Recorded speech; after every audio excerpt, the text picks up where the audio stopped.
হাঁসের মাংসের কোরমা জুম্মা স্পেশাল রান্নায় আপনাদের সবাইকে স্বাগতম। আসসালামু আলাইকুম বন্ধুরা, কেমন আছেন সবাই?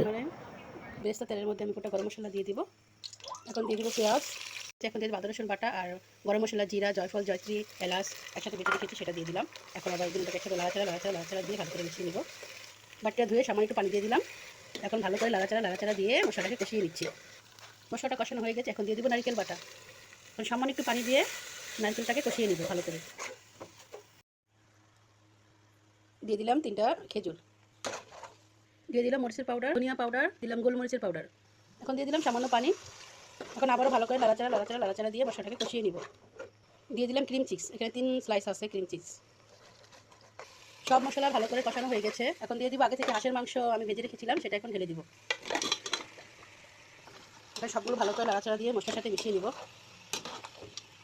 এখন দিয়ে দিব টক দই, আর দিয়ে দিলাম সামান্য পানি। এখন আবার লাড়াচাড়া দিয়ে টক দইয়ের সাথে মশলাটাকে মিশিয়ে নেব।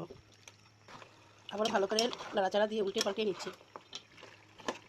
এখন দিয়ে দেবো টমেটো কেচাপ, দিয়ে দিলাম লবণ, আবারও সামান্য কিছুটা পানি দিয়ে দিলাম। এখন এই পানির সাথে আবারও সুন্দর করে লাড়াচাড়া দিয়ে কষিয়ে নিব মাংসটাকে।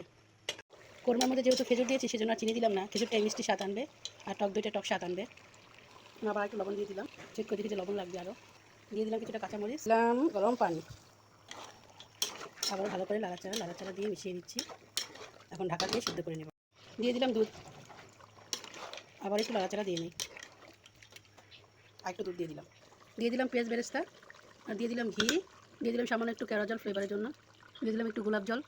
অনেকে হাঁসের মাংস গন্ধের জন্য খেতে পারে না, এক্সট্রা স্মেল আসে।